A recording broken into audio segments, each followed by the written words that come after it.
At last year's FBI oversight hearing, Ray committed to protecting whistleblowers that have approached my office about wrongdoing at the department and the FBI.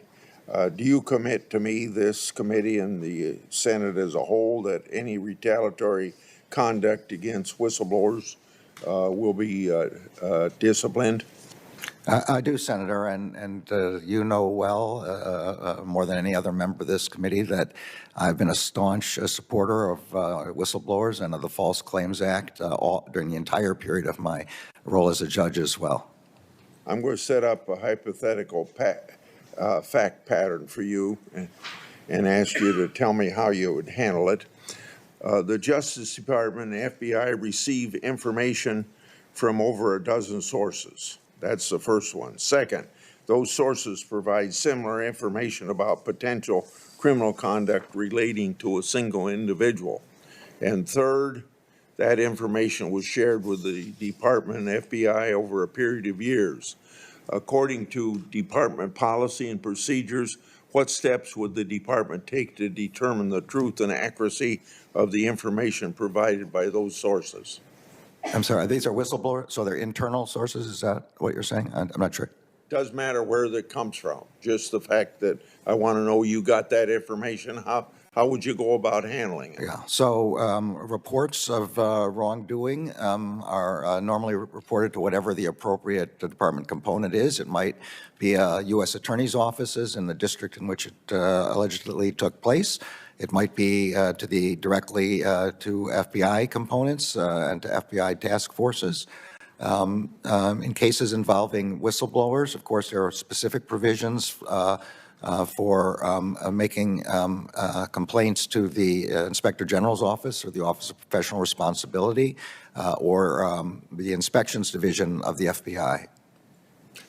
Recent lawfully protected whistleblower disclosures to my office indicate that the Justice Department and the FBI had at one time over a dozen sources that provided potentially criminal information relating to Hunter Biden. The alleged volume and similarity of the information would demand that the Justice Department investigate the truth and accuracy of the information. Accordingly, what steps has the Justice Department taken to determine the truth and accuracy of information provided? Congress and the American people, I think, have a right to know.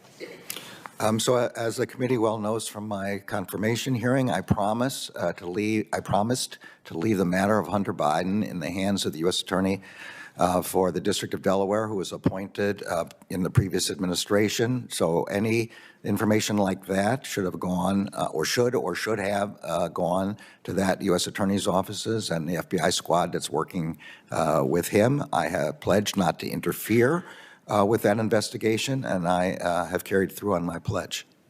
In April 2022, you testified to Senator Hagerty that the Hunter Biden investigation was insulated from political interference because it was assigned to, as you just now told me, to the Delaware Attorney's Office.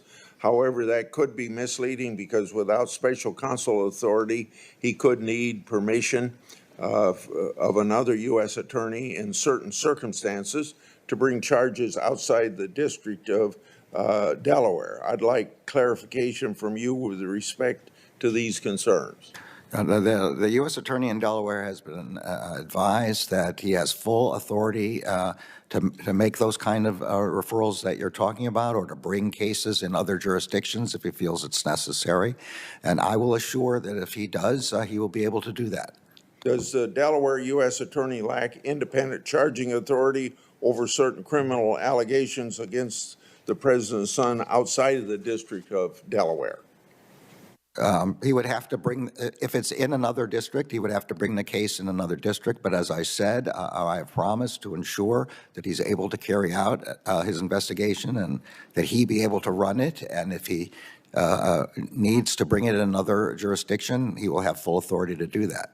If you provided the Delaware U.S. Attorney with special counsel authority, isn't it true that he wouldn't need permission of another U.S. Attorney to bring charges? Oh, it's a kind of a complicated question. If under the regulations, that kind of act, he would have to bring to me to the Attorney General under the regulations. Those kind of charging decisions would have to be brought. I would then have to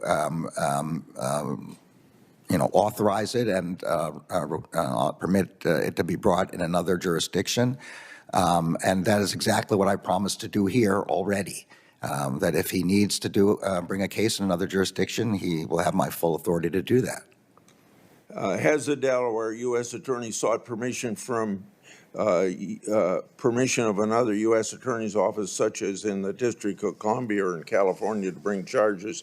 If so, was it denied? So I don't know the answer to that. I do, and I don't want to get into the internal elements of decision-making by the U.S. Attorney, but he has been advised that he is not to be denied anything that he needs, and if that were to happen, it should ascend through the department's ranks, and I have not heard anything from that office to suggest that they are not able to do everything that the U.S. Attorney wants to do. Well, let me give you my view. If Weiss, the U.S. Attorney there in Delaware, must seek permission from a Biden-appointed U.S. Attorney to bring charges, then the Hunter Biden criminal investigation isn't insulated from political interference, as you've publicly proclaimed. If the Justice Department received information that foreign persons had evidence of improper or unlawful financial payment paid to elected officials or other politically exposed persons, and those payments may have influenced policy decisions, would that pose a national security concern and demand a full investigation? And when Ray was here, he seemed to answer that question that it was a national security concern. I want your opinion.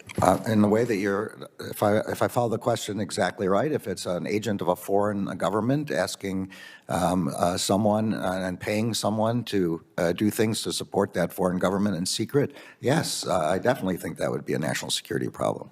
Okay, my last question is to